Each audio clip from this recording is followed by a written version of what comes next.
We're going to be talking big on the US economy. Buckle up. Buckle up. This is big, right? We're going to go through it in detail, but basically it is nationalism on a very, very high level economic scale. But this time it's different. It's always different. Okay, the US economy expanded at an annualized rate of 2.3% in Q4, the slowest growth in 3 quarters, down from 3.1% in Q3, and forecast of 2.6%. So numbers are good. The economy is moving okay. It's doing reasonable. I mean, the US compared to the rest of the world, I think, is the way to answer that point, Ben, which is you probably want to be the US over most US players. Exceptionalism, isn't that? Yeah. Isn't that the sort of and so branding? If you look at it, I mean, again, if you remember your Year 10 economics, consumption plus imports, exports, net, government spending, private investment. And if you look at private investment and consumption in the US, it's much better than pretty much everywhere else in the world. And that's something that we are struggling with. Yeah. Private investment is a real issue here. Consumption is bubbling along, but it's not booming. And the US has got the reverse of that, which is why his whole concept, his experiment is the public side that we use to basically boom ourselves, he wants to reduce. Well, this is the point, and I'm going a little bit off script here, but if you talk about regulation and taxes, that's why we're not getting the investment here, and they get it because it's more attractive over there, right? Yep, and it always has been. The US is showing us very clearly that cutting rates, 50 basis points, and then several of them, and then 25 bips after the fact that you can see there as well. So it's a full 1%. And what you need to remember with that is that this is the dot plots. Their federal funds rate is actually still above, now after today's numbers, us, right? So their cash rate, or their equivalent cash rate, currently sits at 4.25% to 4.5%. The reason it's a band is that unlike us, which has a flat rate that then goes into the money markets, they actually control a whole plethora of rates across timeframes. Don't worry about the technicalities, but that means that their midpoint is actually sitting at 4.35 or 4.25%. Somewhere Yeah. And I think, Jerome Powell and the Fed board are basically playing a wait-and-see game now. Yeah. Because, remember, their target is 2%, not a band of 2 to 3. They want to get down to 2%. And they never made it. Never made it. So this is they almost got there. They're almost sustainably back to it. Cut rates on that, as I said before, retrospective data on the expectation that would keep going, and then they've seen a bit of a bounce. These dot plots, what matters now, it's not what happened in 2024. Next month is the next quarter, so it'll get updated. But this is the December read, and what you can see from here is that the expectation for 2025 is that the federal funds rate will get to about 3.8. Now, if you had a look at the June dot plots, it was actually sitting at about 3%.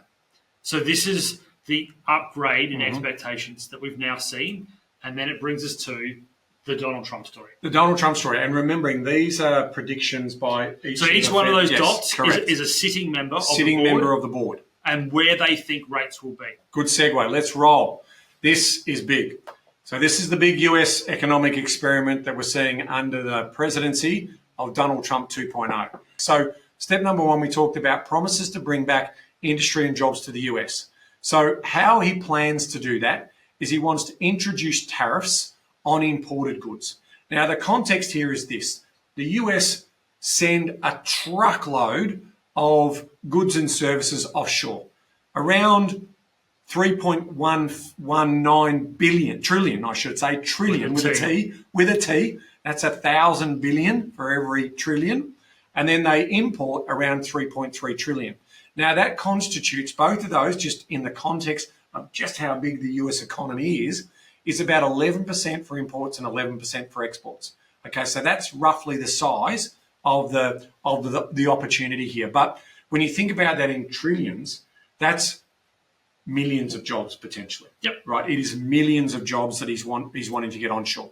So the goal here is he wants to force businesses to produce goods in the US or make imported goods more expensive compared to locally made goods. And if that happens, and he says, come and set your factories up over here, there'll be more investment and there'll be more jobs on the ground in the US, number one.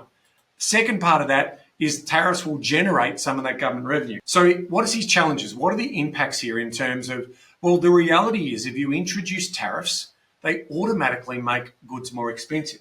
So like anything we talk about the input cost and the final produced price, where we've got lots of costs, energy costs, we've got labor costs, we've got all of those types of things. But at the end of the day, when you sell it, I'm just going to put a sales tax on the end of that. And so ultimately the consumer pays that price. Now that sales tax, which goes on the end, is the tariff that's being paid. Now that's inflationary when we judge that across the basket of goods. One line about tariffs, I think, is the absolute killer blow, which is that tariffs are not a tax on the sovereign, they are a tax on the consumer.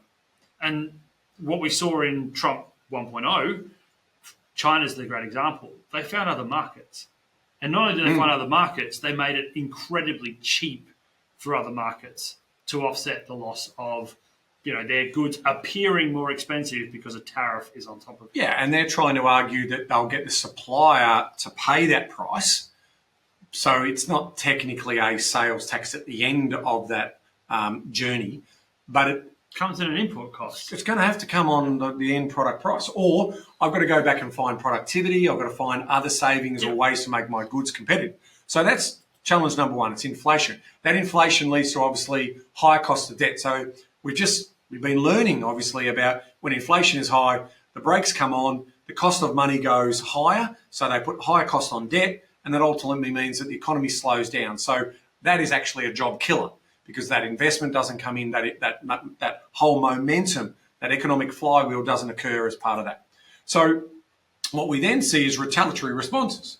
Oh, okay, you want to put a tariff on aluminium and steel? We're going to do the same thing in terms of anything that you import on those same goods coming into us. So it's net doesn't really make any valuable difference in terms of what it looks like. But again, the idea is to ultimately get the businesses to work out that they need to build the factories in America and build the goods in America and bring the raw materials in, and that's the end game that he's trying for.